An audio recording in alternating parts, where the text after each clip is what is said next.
Every caterpillar goes through a moment of complete dissolution. It doesn't become a butterfly. It first becomes nothing. A liquid, a formless thing inside a shell. And then it finds itself. Changed, something new, but entirely itself. What you don't know is destroying you from the inside out. Knowledge is our only defense against mind control.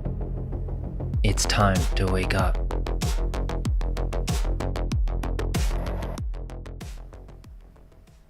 What if I told you MKUltra never ended? The secret CIA project that ran on American soil from 1953 to 1973. We're all told that it ended in 1973. The Church Committee supposedly exposed everything in 1975. But here's the thing. What if that was a cover-up? A cover-up for a much larger and much darker operation. The kind that the American people could never be allowed to know about. From the surviving pages we know, the government was doing personality erasure experiments at McGill University. A Canadian government settlement proves that it happened. A 1953 letter to Sidney Gottlieb proposing experiments on what it called presumably unwilling subjects, including, and I'm quoting, implanting false memories. The CIA called that proposal extremely fruitful, and CIA officers attending satanic rituals and combining a hallucinogen called BZ with voodoo ceremonies to produce weeks of amnesia. That was documented in a 1977 Department of Defense report. That's confirmed history. You can read all of it. But if you've watched parts 1 through 4, you know why I'm bringing this up. There are parallels to MKUltra that are showing up in what Epstein was actively researching and funding. That's the natural next step in this investigation. But this isn't a traditional MKUltra video. That's already been done 100 times. I'm not trying to repeat it. But let's just remember the context here. So if in 1962, you walked up to an American on the street and said, "Hey, did you know the CIA is secretly experimenting on citizens?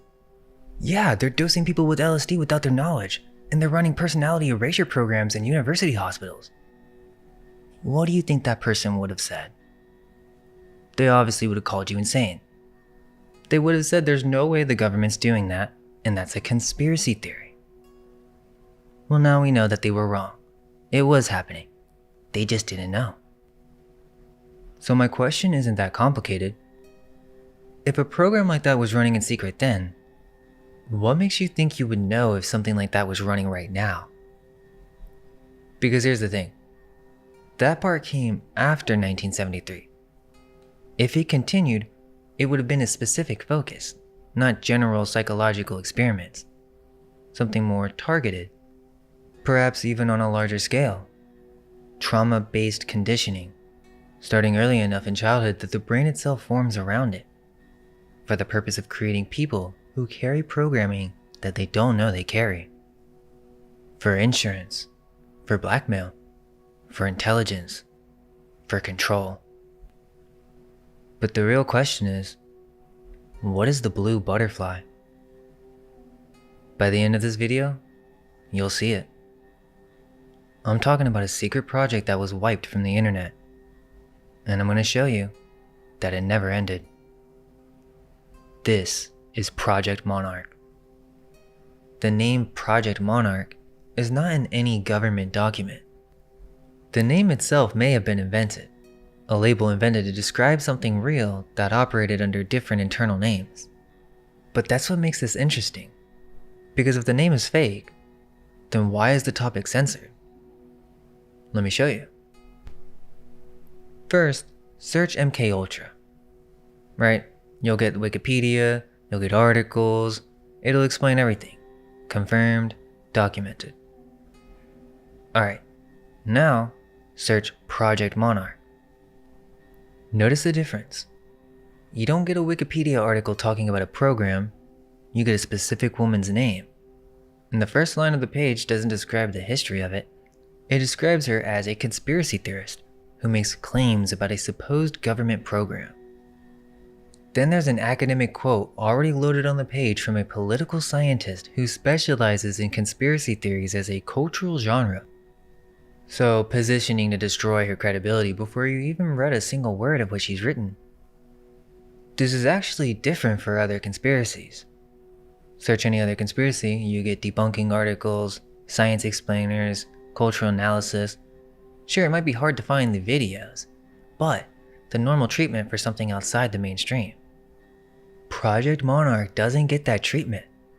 There's not one article on it. It gets something more specific. It gets redirected to a single person with a preloaded discrediting mechanism. Everything else is essentially wiped on Google. Basically, the result isn't "this is dumb and not real." The result is, here is the person you shouldn't believe without even understanding what she said, and then some random butterfly results. Okay, but what's strange is Google knows exactly what you're looking for when you type in Project Monarch. But look at the rest of the results. A butterfly science center, an app, a monarch migration tracking study. It's not even acknowledging the conspiracy. It doesn't do what it does for every other conspiracy topic, giving you these skeptic articles. It does one thing and one thing only. It sends you to Kathy O'Brien. What you might not know is that Project Monarch is a pre-internet topic. It was being discussed in 1995. That's over 30 years of material. There were entire YouTube channels devoted to this before the 2010s filter. Hundreds if not thousands of videos. So if you remember the old internet, you know this genre was everywhere. Album covers, music videos, celebrity photo shoots, the butterfly imagery on everything. Now if you try to find it, it's been erased. So the question is, what if MKUltra didn't stop in 1973? What if it evolved for the purpose of creating people who were not aware of their programming? This is what the internet has termed Project Monarch. The claim is that Project Monarch is a secret subset of MKUltra that continued after it was officially shut down. The focus is called alters, separate personality states that can be triggered and controlled independently from the person's primary conscious identity. The result is a person who doesn't know they carry it. The symbol the internet associates with all of this is the butterfly, specifically the monarch butterfly. A monarch is a ruler, a king, someone with total authority over those beneath them. If you were online in 2010, then you know what I'm talking about. I mean, it's everywhere. The butterfly, the checkerboard floors, the one-eye symbolism, the kitten print. Then around 2016, the genre just started disappearing. But keep in mind, the internet didn't come up with any of this. Before YouTube, there was a woman named Candy Jones. That was her stage name. Her real name was Jessica Wilcox. She was a successful model and a radio host. Under hypnotherapy, she revealed she had an alter named Arlene Grant, a separate personality that had worked for the CIA without her primary identity ever knowing about it. Her husband documented everything. The book came out in 1976, before the internet, before Reddit, and YouTube. And then there's the woman who comes up every single time you search this topic. But she didn't find this on the internet, she lived it. Her name is Kathy O'Brien. Yes, the one result that comes up when you search this. Well, let's take a look at what she actually says.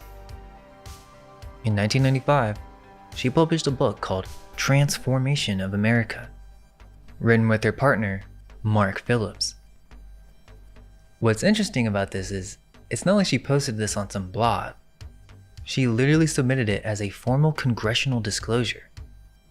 And the title isn't Transformation of America, it's Transformation. Also, her co-author Mark Phillips spent decades as a DoD subcontractor in behavior modification research. He signed an oath of secrecy. That's the man who co-wrote this book, the man who opens it with a thesis. The thesis is bigger than just one survivor's story. He's arguing that mind control operates at two levels. The hard tier is what happened to Kathy. Trauma-based conditioning starting in childhood. Compartmentalized identities. We're talking about controlling people, from abuse victims to politicians and celebrities. The soft tier is what's happening to everyone else. You. You are under a trance. Look at the cover of the book. It's a map of the United States with radio waves emanating across it. In her book, she says, quote, "To every American unaware of the mind control atrocities prevailing in this country, what Americans don't know is destroying them from the inside out." End quote. So Wikipedia has her titled as a conspiracy theorist. But you can see what they're doing. They're trying to show you the most craziest things that she says. But here's what Wikipedia left out. If she was in a room with handlers running documented trauma-based conditioning, then what she experienced was whatever they staged her for.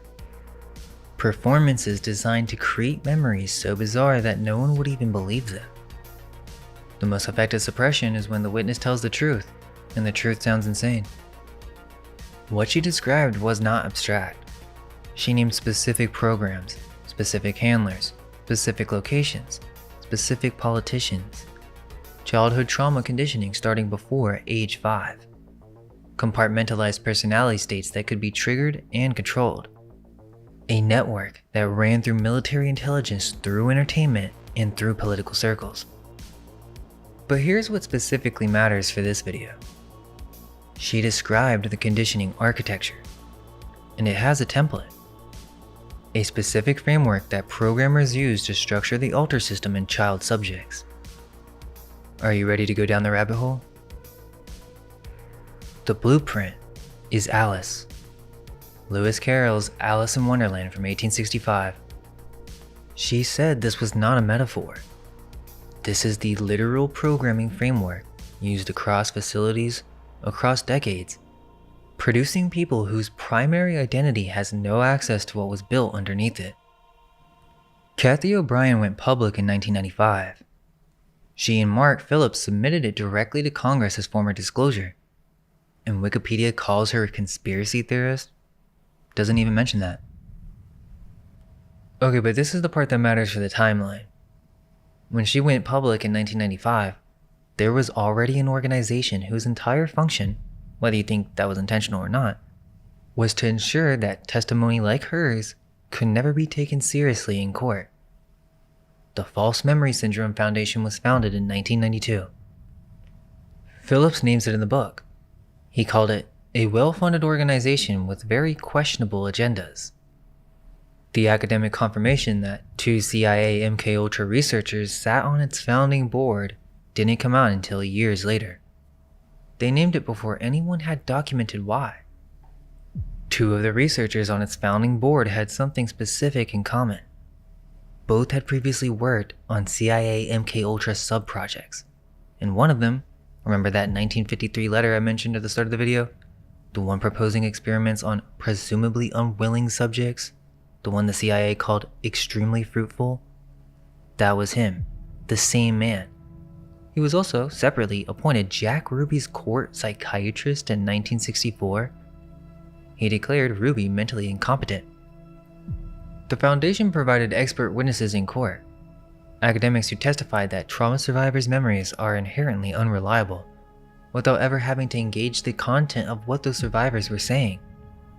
That ran for 27 years. But you know what's crazy? The one who testified in trial after trial that recovered memories cannot be trusted was a funded member of a research network that Epstein personally bankrolled. She testified as the first defense expert at Ghislaine Maxwell's trial against Epstein's own victims.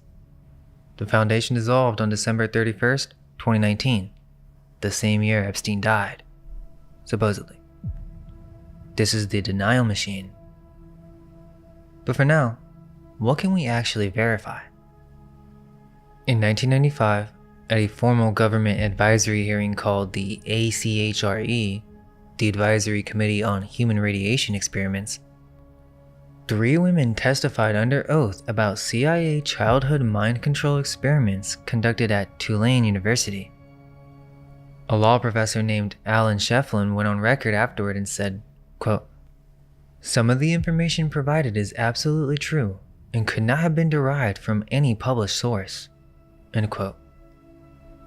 That testimony was excluded from the final report. Official reason? The subjects were too young. Now I want to talk about the person with the largest voice talking about this right now. Candace. Candace Owens has said things about this topic that no mainstream figure with her reach has ever said. In February of this year, she named Project Monarch directly on camera. She said what began as Project Monarch in Germany ultimately became MKUltra in America. She said there's zero reason to believe it stopped. So even she's saying this operation never ended. But here's the thing. Something isn't really sitting quite right with me. I just want to point out some things that you said because it ties in directly with what I'm investigating. I believe we're actually looking into the same thing. So her new series is The Bride of Charlie. In her opening episode, she calls it The Wrinkle in Time, she framed the origin of Monarch in Germany. The implication is that it's foreign, imported, something that infected America from the outside. This is documented history.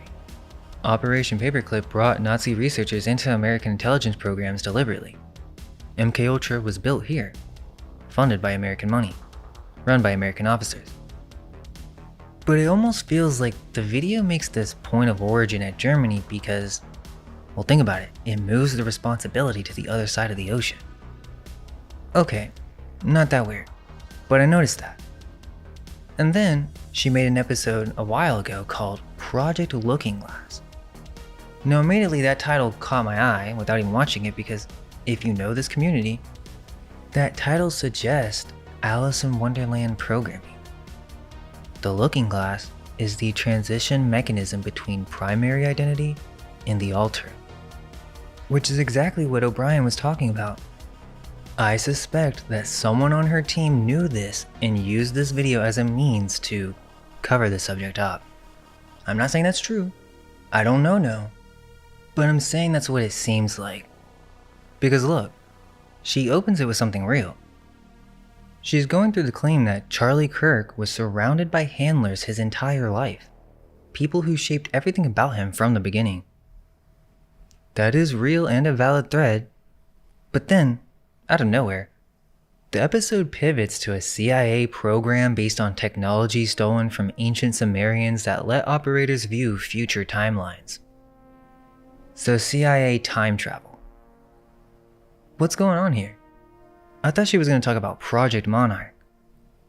This is the part that doesn't sit well with me. Listen to what she says in this episode. They hate light. Alyssa writes, Kathy O'Brien would be a powerful interview. You have a platform to give her a stronger voice. I just finished her book, Transformation of America. Yes, I've heard about Kathy O'Brien. There are so many people that I could speak to. I know about Project Monarch. We've spoken about it on this show as being the precursor to what the Nazis did here, which was all about traumatizing children. So you do know about her, and you just so happened to mention her in the Looking Glass video? You know about Project Monarch. But I don't see why you haven't connected this to Erica. Is Erica and Alice? Now here's what Candace is actually investigating right now. She's looking at Romania, specifically at Erica Kirk and her charity, Romanian Angels, which operated in Constanța, Romania beginning in 2012. Romania is in the Epstein files. There's a JP Morgan wire instruction where Epstein personally directs his banker to send $10,000 to Banca Transylvania in Iași, Romania, for, and I'm quoting, the girl from Romania. In another email, he writes to billionaire Tom Pritzker about the girl from Romania that you met at my house and asks if there's a starting position at one of the Pritzker's Hyatt hotels. Now look at Erica's charity work in Constanța. She personally thanks a US Army colonel by name in her own promotional video. Colonel Otto Buscher III, who commanded the Black Sea Area Support Team at Mikhail Kolgany-Shanu Air Base. In 2019, a former base translator filed a criminal complaint alleging Buscher ran a prostitution and trafficking ring out of that base involving girls as young as 16. The investigation was closed because the NATO Status of Forces Agreement gave jurisdiction to the United States. He was never prosecuted. This is the colonel she's thanking on camera for helping deliver gifts to orphans? In January 2026, Erica launched her speaking tour at Harvest Christian Fellowship, Pastor Greg Laurie's church. 4 months earlier, 22 federal lawsuits were filed against that church alleging that former pastor Paul Havsgaard sexually abused and trafficked children at church-sponsored homes in Romania from 1998 to 2008. The lawsuits cite the Trafficking Victims Protection Act. Church leadership was warned in 2004 that Havsgaard was a PDF. They kept him because he was, and this is from the filing, too important to fundraising. Now here's the part Candace almost found. Her Romania research led to a DoD contractor. And she's reading this company description aloud on camera. She says, disruptive cyber technologies for applications in relationship to the way humans think. But what's weird about it is, after reading this, she starts randomly laughing and calls it a word pretzel. It almost seems like her script told her to laugh there because that reaction made no sense. It wasn't a word pretzel. Disruptive cyber technologies in relationship to the way humans think. That is a description of programmable cognition. That's what this video is about. She was staring directly at it and she laughed. Okay, but that company is called Easy Tech International. It was founded by Lori Francevay. That's Erica Kirk's mother.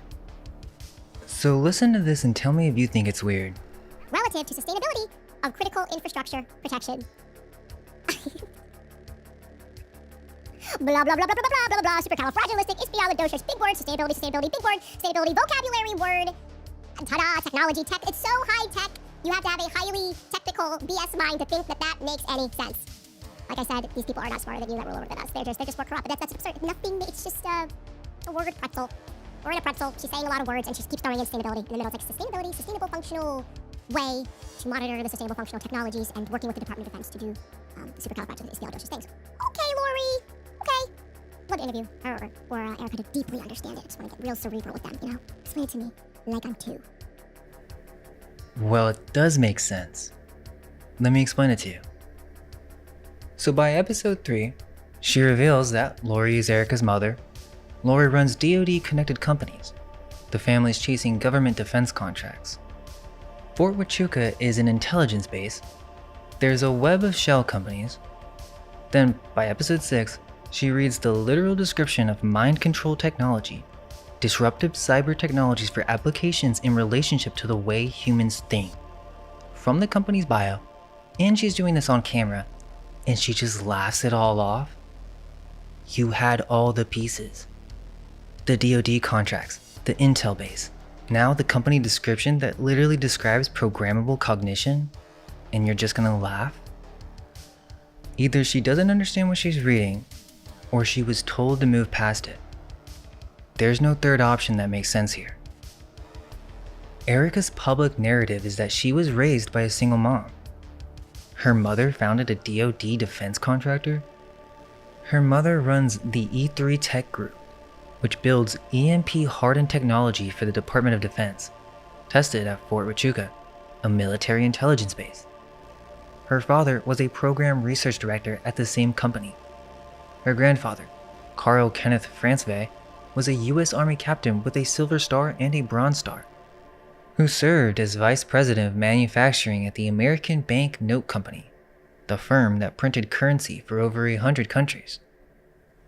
So 3 generations, defense, intelligence, and currency? Before she even married Charlie Kirk, Erica was in the entertainment industry. Miss Arizona USA 2012, a Trump-owned pageant. She's even in a country music video. She worked as a model, an actress, and a casting director in New York and China. At 24, she appeared in an EMP documentary alongside former CIA Director James Woolsey, so in her mother's exact field. She starred in an unreleased film called November Renaissance about nanotechnology, mind control, and programmed assassins. Parts of that film were shot at Fort Huachuca, the same military intelligence base where the mother has DoD contracts. Right country, right target. The CIA can time travel, but the idea that Project Monarch is happening right now, affecting every single American, is completely insane, right? The thing is, what if this is beyond Erica? Imagine being born into this system. And I'm not saying she's innocent. I'm just saying, I think you and Erica have more in common than you realize. You both came through the same pipeline. You want to solve this? The documents are here. The EFTA IDs are on the screen. And it's not from Germany. Not time travel.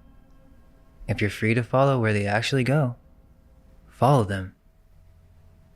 Now let me show you the real Looking Glass. A modern 2026 example of how Project Monarch is happening today. This is why we need to keep this knowledge alive. It's time to wake up. Once you see the blueprint, you can't ever go back. Have you guys been seeing Alyssa Liu? At first, honestly, I thought nothing of it. She has good energy, it was a creative performance. I mean, there's no reason to deny that. She just won gold at the 2026 Winter Olympics. First American woman to win individual figure skating gold in over 20 years. So this is going viral right now, but I want to talk about the gala performance. This is the one that's really going viral. I'm sure you guys have seen it. The one that gets the edits. She skated to Stateside by Pink Panthers, and she copied the choreography from the music video. Notice the blue dress. Her name is Alyssa, 5 letters. That's etymologically linked to Alice. Now you may think that's a reach. Well, let's do a breakdown of Pink Panthers' new Stateside video, because by the end of this video, it will be clear as day. So this is what America represents.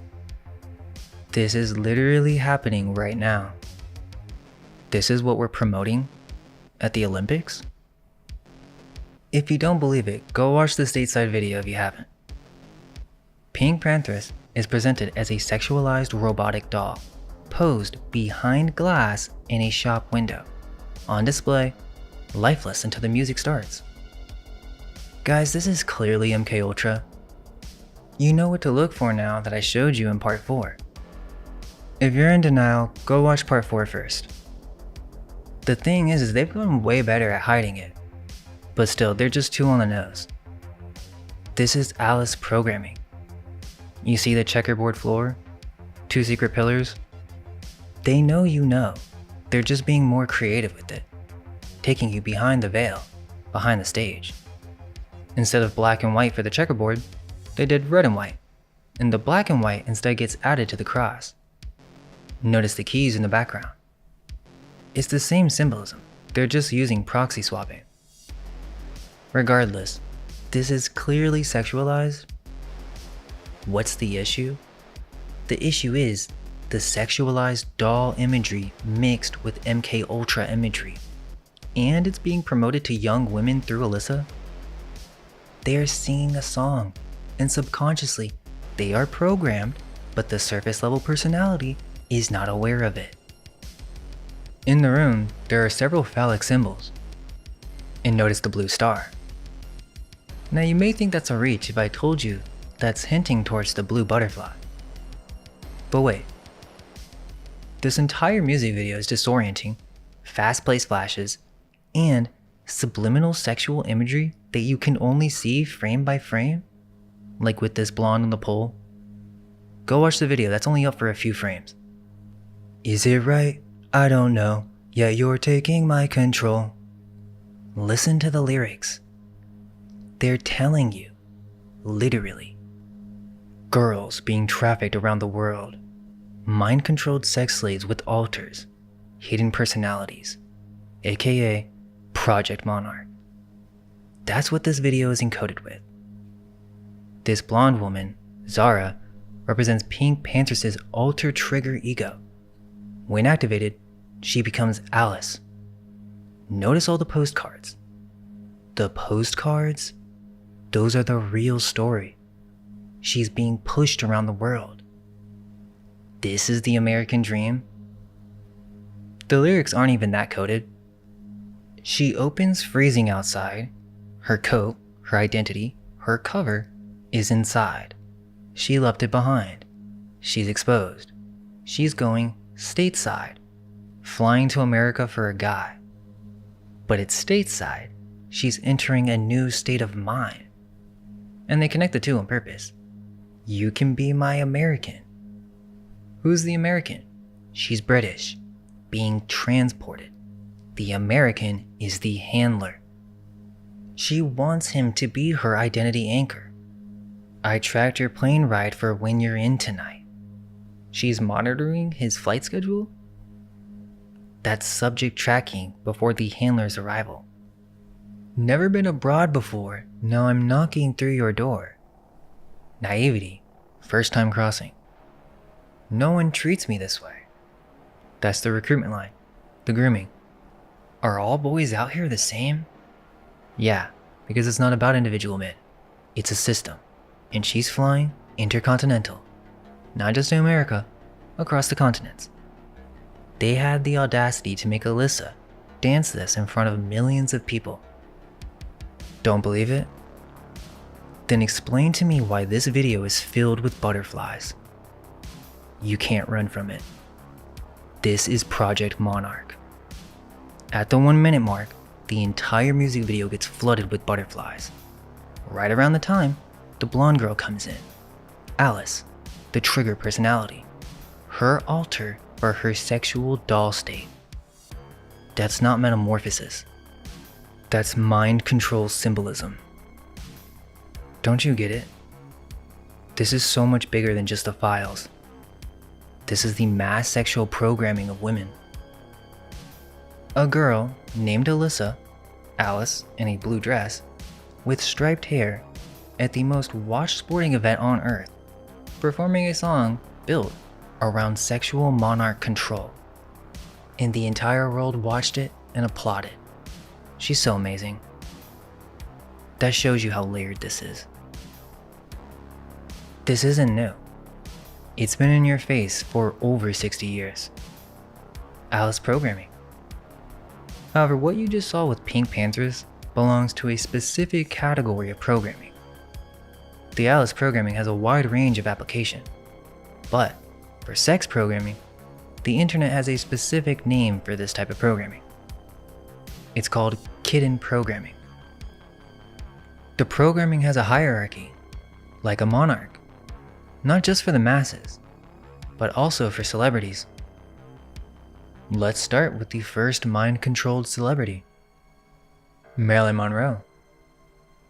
Now what's interesting is, this personality was an entirely separate being from Norma Jean Mortensen.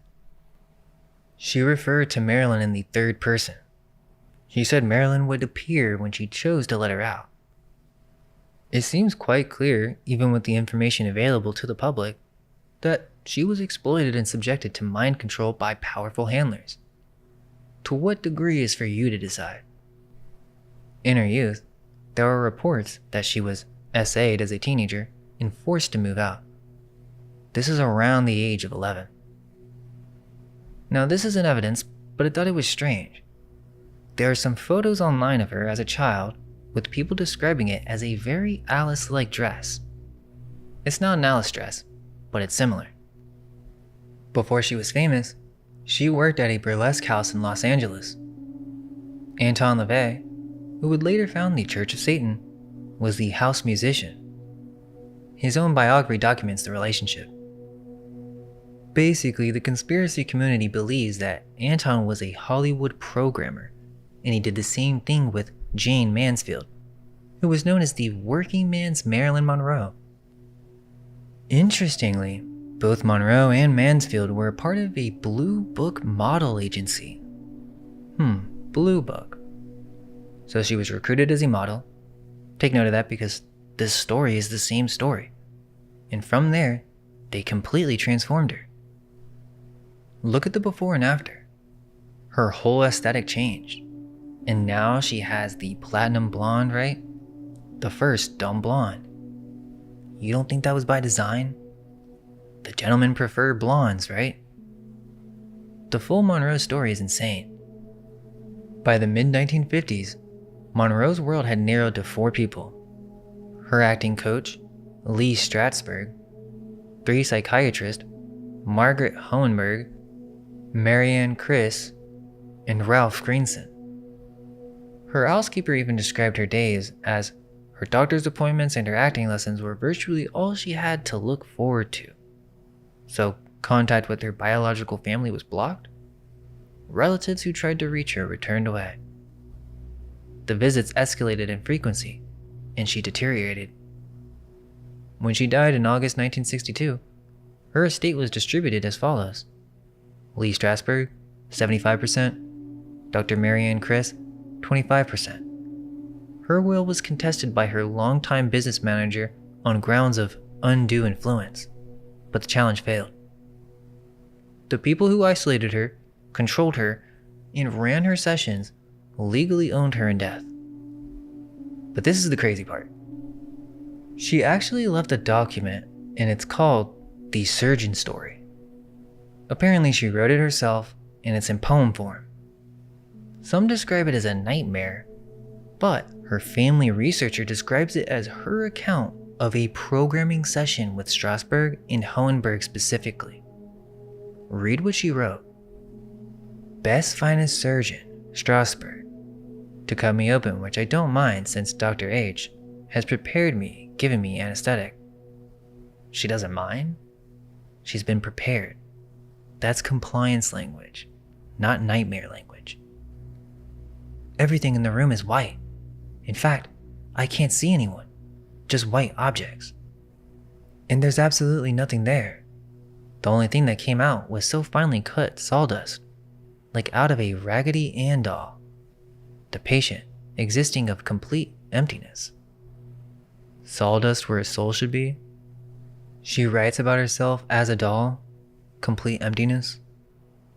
In 1961, Dr. Criss convinced Monroe to check into Payne Whitney's psychiatric ward. She was told it was for rest. Well, it was a locked ward. She actually wrote to Greenson from inside, saying, "I felt I was in some kind of prison for a crime I hadn't committed." When she wouldn't comply, 2 men and 2 women carried her by all fours to the 7th floor. She was the world's most famous woman in a padded cell, put there by the psychiatrist who would inherit 25% of her estate. But there's one more insane detail. Monroe had 2 failed pregnancies. The official account is miscarriage. In Lena Pepitoni's book, Marilyn's own words tell a different story. Quote, "Don't take my baby." So they take my baby from me, and I never saw it again. End quote. Does that remind you of anything? Remember part 1? So let's break down more celebrities with this pattern. Step 1. Discovery by a handler figure at a young age. Step 2. Construction of a named persona, a separate identity with its own name, its own costume, its own behavioral profile. Step 3. A butterfly and/or Alice symbolism appears, and the branding, the tattoos, the album artwork, the imagery, it shows up after the handler relationship is established. Step 4. A public dissolution, a breakdown, a hospitalization, a very visible unraveling. Step 5. Institutionalization, conservatorship, legal control, or even death. The butterfly marks step 3. Not freedom, containment at peak control. Here are the most famous women in the music industry that you all know who fit this pattern exactly. Whitney Houston, was signed at 19 by Clive Davis, who kept a controlling hand in her career for decades. She had a suspicious death in a bathtub at the Beverly Hilton in 2012, and that night, a Grammy party was already running at the same hotel. It continued as scheduled. Her daughter, Bobby Christina, was found in a bathtub 3 years later. Mariah Carey signed to Columbia Records at 18, and she later called it a music prison. Security cameras in every room, armed guards, zero freedom, total control of her image. She named the estate where she was kept Sing Sing, and when she finally left, she named her comeback album Butterfly. We all know the Britney Spears story. Well, she got a butterfly tattoo in 2003. She described herself, at the height of her commercial control, as a sort of child robot. Beyoncé publicly named a second personality she accesses on stage. She called it Sasha Fierce. And she described exactly how the switch works. Usually, when I hear the chords, when I put on my stilettos, then Sasha Fierce appears, in my posture and the way I speak, and everything is different. Rihanna was 16 when Jay-Z signed her to Def Jam. Under my umbrella? Do you see the meaning? In Miley Cyrus. This is probably one of the best Monarch examples if you know her full history. Obviously, she's Hannah Montana. That's her Alice. Stefani Germanotta has an entire hierarchy of altars. Her music videos contain clear occult symbolism. Her performing altar is called Lady Gaga, and above that, she's Mother Monster. So an entity that sits above the performer. She literally tells you, go rewatch Bad Romance.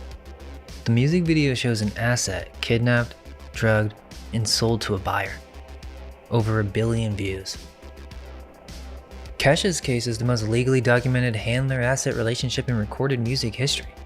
Her 2017 album Rainbow ends in butterfly imagery.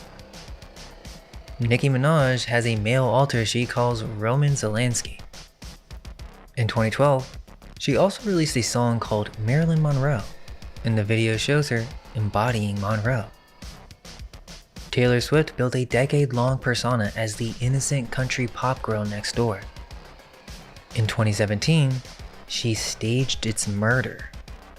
The "Look What You Made Me Do" video opens in a graveyard, a birdcage, a clone tower of all prior Taylor cells, each one eliminated. The bridge is the direct announcement. The old Taylor can't come to the phone right now. Why? Because she's dead. 1 billion views. Billie Eilish. She released her first single at 14, was signed to Interscope at 15, and was 17 when Bury a Friend was shot. In it, multiple sets of hands in black rubber gloves inject unlabeled syringes into her spine. She's dragged across the floor. The song is written from the perspective of the monster under your bed. Melanie Martinez. She built her entire career on this template. The Crybaby album in 2015. Then in 2019, K-12, children sent to a facility where they're medicated, monitored, and shaped, checkerboard floors throughout. Wide Awake from Katy Perry. Is that an inversion of Eyes Wide Shut? 2012. Over 1 billion views. In the video is an explicit Alice in Wonderland sequence. A Wonderland maze. A child self waiting inside. Poison fruit. A mirror. And then a butterfly garden. Rihanna, S&M, 2011. Checkerboard rooms. A handler leash. Bondage throughout. Banned in 11 countries. This mind control destroys the sacred feminine within the female victim, turning them into nothing more than a piece of meat. Is this what America stands for? It's not just women either. Men have gone through beta programming as well. Think about it. She named herself after the agency, Candace Intelligence Agency, The crew neck is $60. Okay, but who's her husband? Her husband's closest friend is Andrew Tate, probably the second most famous accused trafficker in the world. There is a photo of Farmer and Tate on the wall of Tate's Romanian mansion. So they're friends. Well, Tate's father was a US Air Force intelligence linguist at Field Station Berlin, part of the Five Eyes Echelon network. He publicly claimed CIA. Keep in mind, Andrew moved to Romania, and when the charges came out, they went, and an entire movement was built. The old self dies, community replaces family, hierarchy with levels you ascend, chemical modification, and at the top, the monarch, the red pill pipeline. It's the same architecture, it's just for men. Wanna be in the club? Wanna be the top G? And by the way, this isn't a beta male take. The irony is, red pill content is actual MKUltra beta programming. I'm just giving you the esoteric take. And it doesn't stop there. It's all over Hollywood. The Manchurian Candidate is the best example to start with. What's insane is the first version even tells you that this is Alice programming. So it's undeniable. That's the template. If you want to see this clearly, then watch the 2004 version. A politician engineered to become president with no knowledge that he's been programmed. One phrase spoken aloud, and he's gone. A separate personality surfaces, carrying separate memories, executing instructions the primary identity will never remember receiving. The 2004 version was science fiction. The original is based on real MKUltra history. Silence of the Lambs, 1991. The cover is a death head hawk moth covering a woman's mouth, a young woman being conditioned, shaped, and used by an older male genius who understands the human mind at a level no one else does. He gives her information in exchange for pieces of herself. That's the handler dynamic. Dollhouse, 2009. Human beings with their personalities wiped and reprogrammed for clients, given names from the NATO phonetic alphabet, Alpha, Sierra, Victor, Echo, and they don't know their own triggers. Fox canceled it after one season. Black Swan, 2010. A dancer loses herself in a role, and a second personality emerges that can do things her primary self cannot. Special abilities. The transformation is treated as an achievement. Nita's bedroom has butterfly posters and a white rabbit next to the window. Those aren't random design choices. A Clockwork Orange, 1971, Kubrick. The government straps Alex down, forces his eyes open, drugs him, and subjects him to aversion conditioning until his personality is fundamentally altered. They don't punish him, they reprogram him. And Kubrick showed you the exact method, step by step. That was 1971, 2 years before MKUltra was officially ended. The Butterfly Effect, 2004. A man discovers he has suppressed entire traumatic episodes from his childhood with no conscious memory of them. When he learns to access those memories, he finds versions of himself that he never knew existed. The whole film is built on one idea. The childhood events you don't remember are the ones shaping everything. Okay, now there are so many more, literally in the hundreds. We're not going to break it all down right now. We're just going to go straight to the movie that lays it all out for you, because there's always a movie that lays it all out. Sure, you could say that all of this was just creative design choices. And sure, let's admit that the butterfly is a popular design. Absolutely. We can acknowledge that, while also being fair. Let me show you a movie that straight up tells you the secret. I'm not the one telling you. This movie did it in 1973. You know what it's called? Papillon. Steve McQueen. It's the French word for butterfly. On the surface, it's a prison escape film. A man wrongly convicted, shipped to a penal colony in French Guiana, who spends the entire film trying to break free. Most people who watch this film walk away thinking it's about the human spirit that can't be caged. The butterfly is the man who survives. That's been the standard reading for 50 years. But the film tells you something else entirely if you listen to what the characters actually say. 37 minutes in, another prisoner explains the local economy. There is a species of butterfly on the island called the blue morphus. The prisoners catch them, and a man named Richter buys them from the guards. The butterfly's wings, okay, and this is a direct quote from the film, are used for dye in making American currency. So the prisoners catch the butterflies, the operator sells them, the guards get their cut, and the product becomes American money. Now look who's catching them. Papillon, a man with a butterfly tattoo on his chest. A man who was convicted for killing a pimp. His stated crime is literally eliminating a handler in the trafficking world. And his partner, Dega, is a counterfeiter of government bonds. The author Henri Charrière later admitted that Dega never actually existed. He made him up. Dega is an alter, a second personality invented by the primary to handle the money, to provide the cover story, to be the face that interacts with the system while the operator stays hidden behind it. This is coded monarch programming, and Charrière told us himself that he created one. In the place they sent him to break his mind, it's called Devil's Island. That's where the facility is, and the warden spells it out. We are not priests, we are processors. A meat packer processes live animals into edible ones. We process dangerous men into harmless ones. This we accomplish by breaking you physically, spiritually, and here. Then he points to his head, his mind, his identity.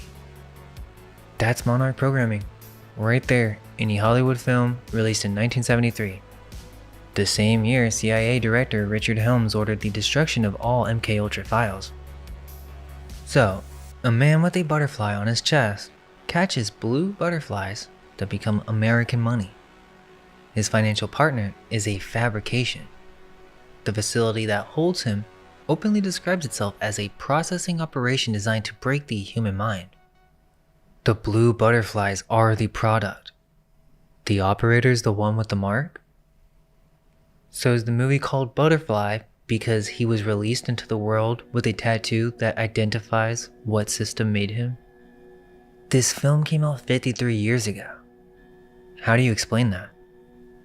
The blue morphous butterfly funds the American dollar? What is this film actually saying? And if it is, what does that tell you about who's been catching them? There's another piece to this. The checkerboard floor. Go look at production design across major music videos from 1985 to 2010. The black and white checkerboard floor appears with a frequency that cannot be accidental.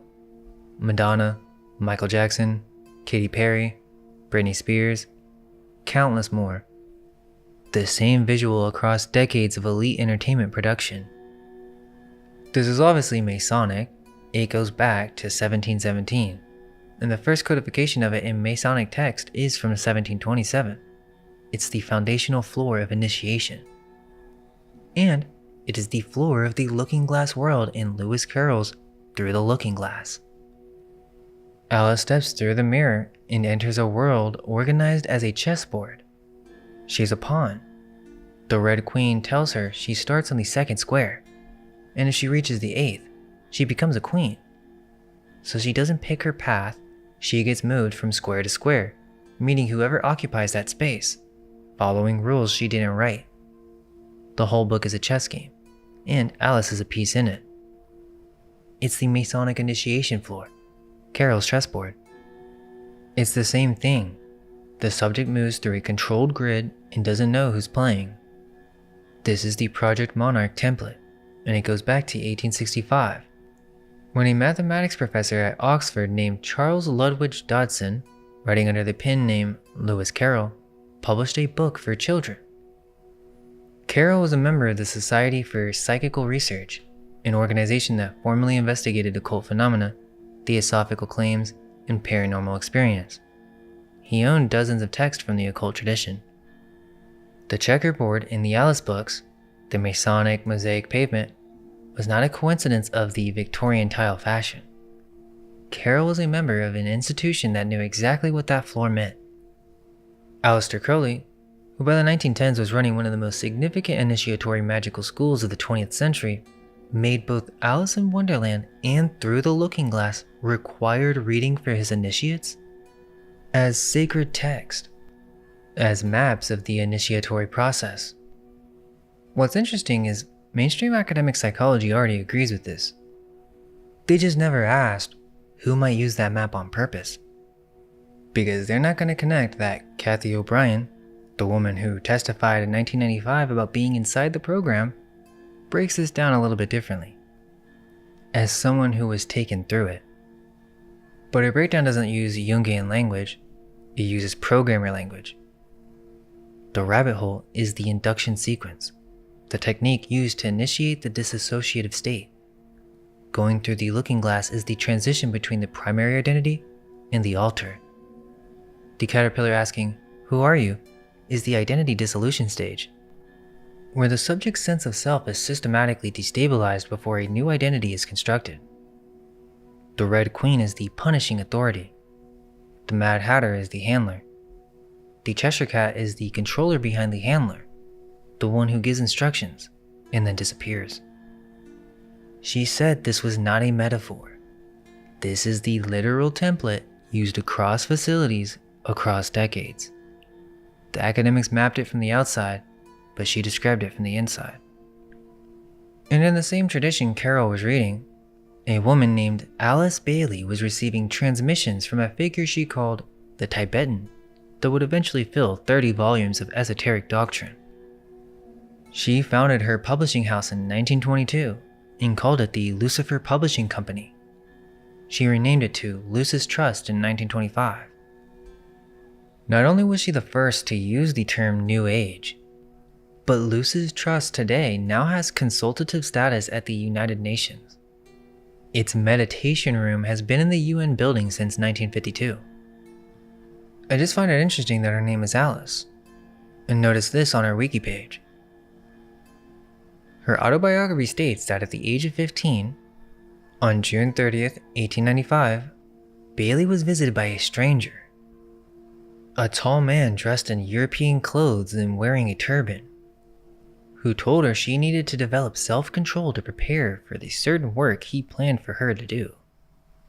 This turned out to be the creation and publication of 19 books, together with educational and meditation work that reached practically all the countries of the world. Carroll read the occult text, Crowley made the Alice books sacred reading for his initiates, Bailey named her publishing house after Lucifer, and all three traditions share the same symbols: the checkerboard, the looking glass, and the butterfly. Just a coincidence? Here's an interesting fact. It's Greek etymology.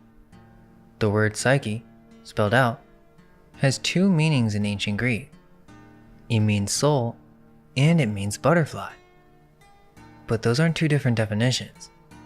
It's the same word describing the same thing.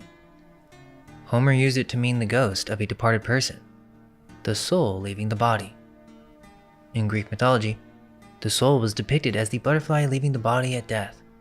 The goddess Psyche, the personification of the human soul, is depicted with butterfly wings. The connection between butterfly and soul in the Western tradition is supposedly 2,000 years old. Am I a man who dreamt of being a butterfly, or a butterfly dreaming of being a man? The monarch butterfly's migration maps the soul's journey. The caterpillar becomes nothing, completely dissolves inside the chrysalis, and reconstitutes as something capable of flight. The program didn't invent the symbol was already doing the work. Okay, but it gets crazy, because in 1945, Walt Disney hired Aldous Huxley to write the screenplay for Alice in Wonderland. Aldous Huxley, who had written Brave New World. Huxley wrote the treatment and the draft. Disney rejected it as too literary, but used the same source text for the 1951 film. Walt Disney was an FBI informant from 1940 until his death in 1966. Disney released Alice in Wonderland in 1951. And the CIA launched MK Ultra in 1953. Keep that in mind. A great example of the Alice template is The Wizard of Oz, 1939. You guys know the movie, so I'm not going to break it down. But how does it start? A traumatic event. A tornado. And when it's over, she wakes up in another world. Kansas is the baseline. Oz is the altered state. Over the Rainbow moves her between the two. She's guided down a specific path toward a man behind a curtain who controls everything. And to get back, she clicks her heels 3 times and repeats a phrase. There's no place like home. Do you get it? 3 repetitions, click, then the subject returns to the baseline. Remember how the movie ends? She wakes up in her bed, and the same men from her dream are all standing around her, staring down at her. The men in Oz were the men in her real life the entire time. She just didn't know it. And keep in mind, the girl who sang Over the Rainbow, Judy Garland. She was 16. MGM had her on amphetamines to keep her awake for 18-hour shoots, and barbiturates to put her to sleep afterwards. They controlled what she ate, what she weighed, her entire life. She died at 47 from an overdose. O'Brien documented Over the Rainbow by name as a trigger phase used in programming sessions. The 1939 film gave an entire generation the same internal landscape. Okay, but what makes this so insane is this connects with the files. Jeffrey Epstein named his trust the Caterpillar Trust and the Butterfly Trust, set up in sequence. There is a wire instruction document in federal court submitted bank records where money moves from the Caterpillar Trust directly into the 2013 Butterfly Trust. The caterpillar feeds the butterfly. The conditioning sequence made into a legal financial cascade. EFTA 014-23947. The Butterfly Trust had a JP Morgan suspicious activity report filed on it for $1.08 billion, flagged for sex trafficking. Ghislaine Maxwell, whose own Deutsche Bank account was called Butterfly, was the original founding beneficiary. She was quietly removed in November 2014, 4 years before any arrest, as civil lawsuits began to mount. Then there's this, EFTA 01660651, an FBI tip log with some reporting they were taken to Epstein's island by boat and given what they described as chemically induced amnesia. EFTA 0193598, a message from February 2014, where Epstein personally texts Joy Ito about trying TMS, transcranial magnetic stimulation, for what he calls, and I'm quoting, trauma amnesia. Trauma amnesia is the specific mechanism described in Monarch survivor testimony. And look at this. On September 14, 2014, Peter Thiel forwarded Jeffrey Epstein a memo from his personal physician at Thiel Capital. Subject line, quick feedback from my on-staff health expert. The memo analyzes GHB versus benzodiazepines with specific focus on stage 3 and 4 sleep, the stages where memory consolidation occurs. GHB, it explains, is a potent initiator of those stages. Benzos suppress them almost to zero, impairing memory through direct neurological effect. The memo advises Epstein on how to manage sleep and memory architecture using these substances. Thiel's note above the forwarded memo: last night was a lot of fun, as always. EFTA 023-87645. His physician address, Thiel Capital LLC, 1 Letterman Drive, The Presidio, San Francisco. The same Presidio where Michael Aquino's Temple of Set was headquartered? The same place with the daycare? And in 2016, Epstein's circle was meeting with psychedelic researchers to plan DMT experiments on this agenda. But this is the craziest part. The victims. 3 women connected to the Epstein case. No documented coordination between them. And all 3 independently chose the same symbol? Juliet Bryant, an Epstein trafficking survivor who testified publicly on CBS News, who described waking up paralyzed on a table at Zorro Ranch surrounded by people in hazmat suits. She named her memoir Blue Butterfly.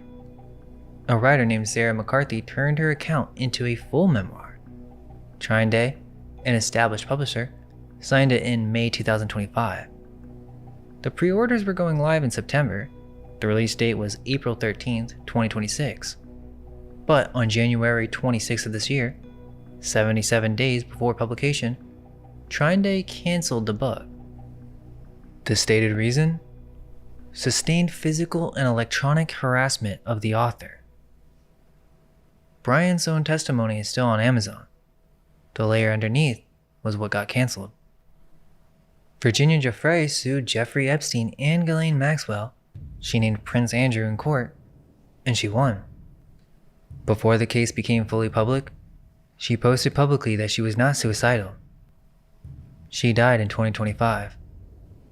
Her public profile image on X was a blue butterfly. Sarah Ransom is a British survivor who has spoken publicly about Epstein's network.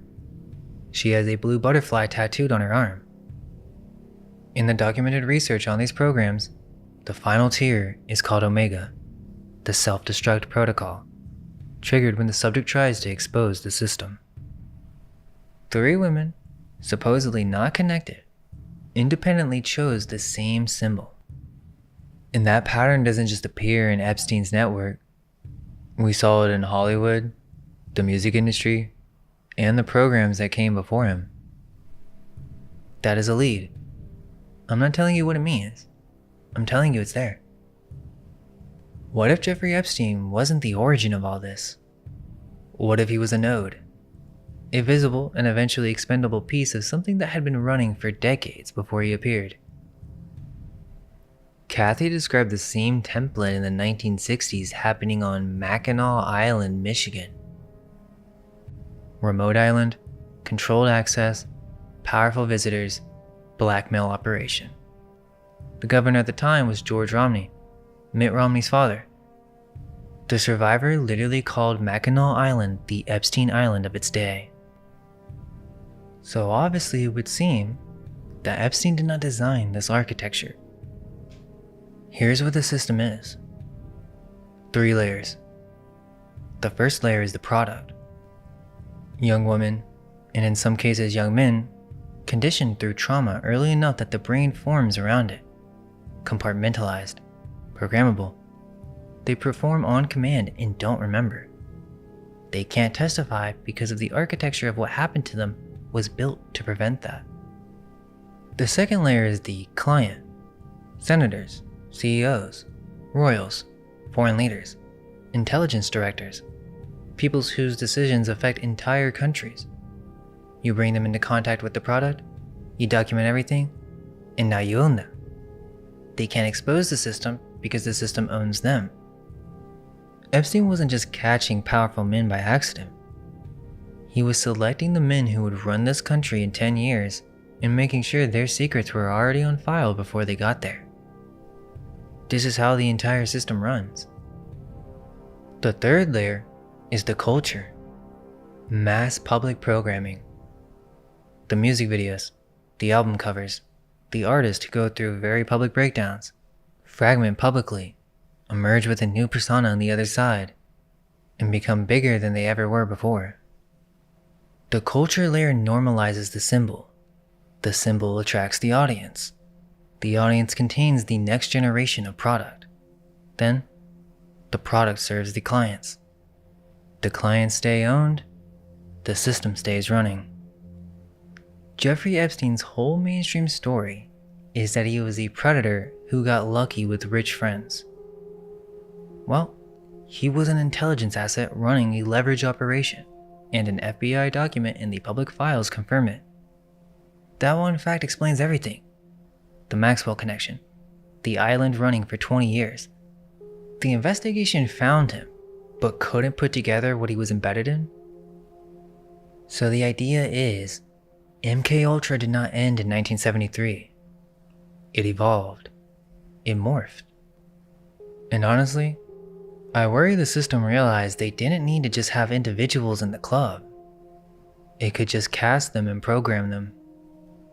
Celebrities with trigger personalities they don't know exist. The only way to stop this is with knowledge. It's time to wake up. If you have any information, if you found something in the files that I haven't talked about, or if you know something that changes the whole picture, please reach out. That's what the community's for. The documents are in the files, the EFTA numbers are on screen throughout the video, and everything I showed you is sourceable. Go look. Get ready for part 6, because this was just the introduction. Please share, and help me get this out there, guys. Thanks for watching, and all we can hope is that our minds may be unveiled.